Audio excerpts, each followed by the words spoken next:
finales del siglo XIX y a principios del siglo XX, México obtuvo una gran influencia de la música europea, especialmente de la ópera italiana y francesa, una de las razones por la cual fue considerada como una obra fina.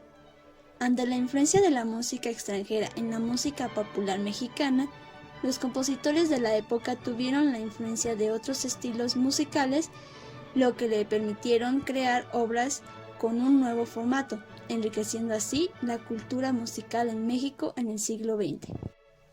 Con el fin de comprender el panorama de la historia de la ópera en México, se mostrará la división dada por el pianista y doctor en musicología Ricardo Miranda. Esta división se conforma de 3 apartados, que veremos a continuación.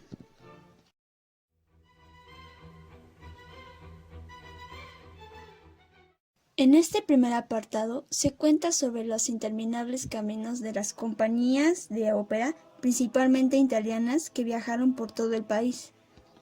La ópera se veía el adelanto de un país, lo refinado de sus costumbres, las finas maneras de la educación y el buen gusto, todo aquello que da prestigio y es motivo de orgullo.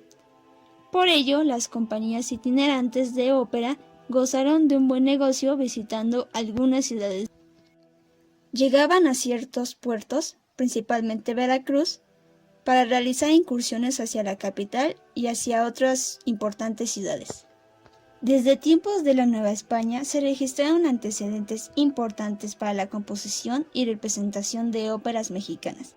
La Parténope de Manuel de Sumaya es considerada la primera ópera mexicana y fue representada por primera vez en 1711. En estos momentos puedes escuchar un fragmento de una composición de la ópera La Parténope.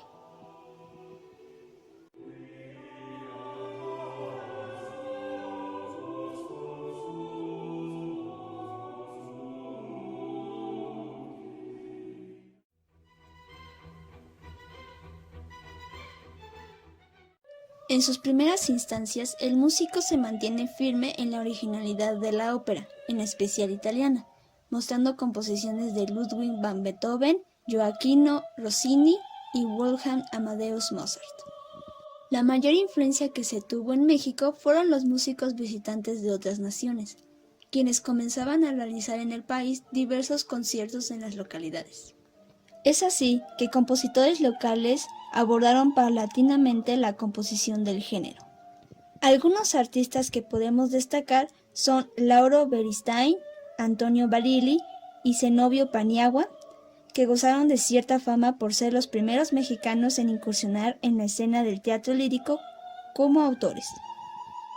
Zenobio Paniagua es considerado el padre de la ópera romántica en México, y una de sus óperas más relevantes es Catalina de Gisla, de 1859, y es reconocida como la primera ópera estrenada de un autor mexicano. En estos momentos puedes escuchar un fragmento de una composición de la ópera Catalina de Gisla.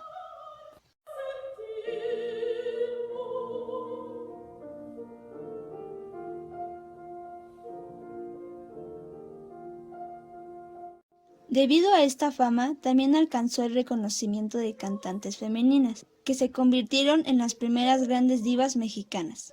De las divas más reconocidas podemos encontrarnos a Antonia Ochoa de Miranda, Ángela Peralta, o también conocida como el Ruiseñor mexicano, y María Cepeda y Cosío, que es considerada la primera diva mexicana profesional.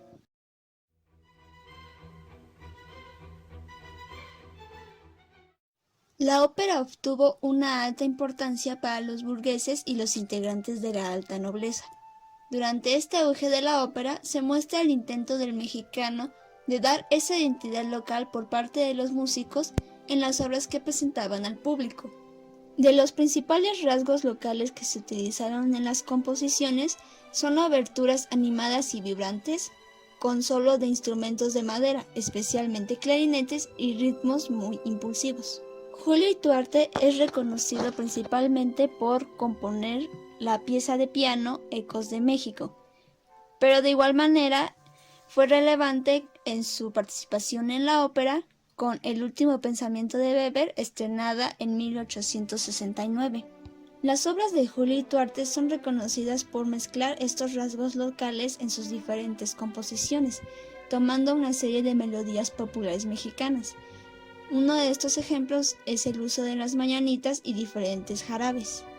Melesio Morales es considerado el autor mexicano de óperas más relevantes del siglo XIX.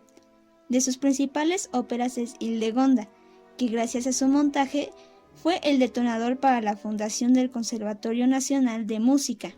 Es relevante mencionar a Ricardo Castro, ya que él es considerado el último músico romántico del Porfiriato. Fue la figura dominante del decaimiento de la ópera mexicana. De sus obras más relevantes son La leyenda de Rudel de 1906 y Atzimba, estrenada en 1900. En estos momentos puedes escuchar un fragmento de la composición de Atzimba.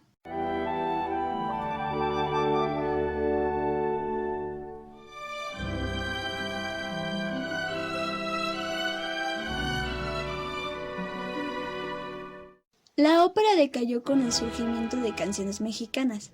A pesar de esto, la zarzuela y la música de los salones tuvieron un alto auge en años posteriores dentro de la música, mostrando el mayor auge de la música extranjera.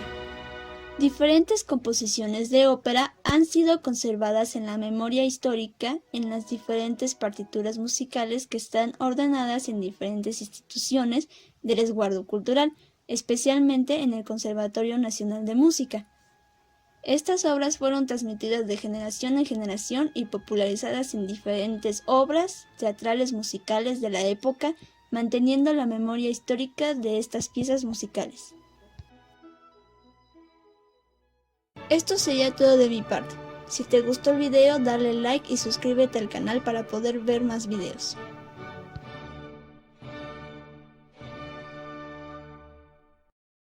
Sono il macaco della città, sono il macaco della città, della città.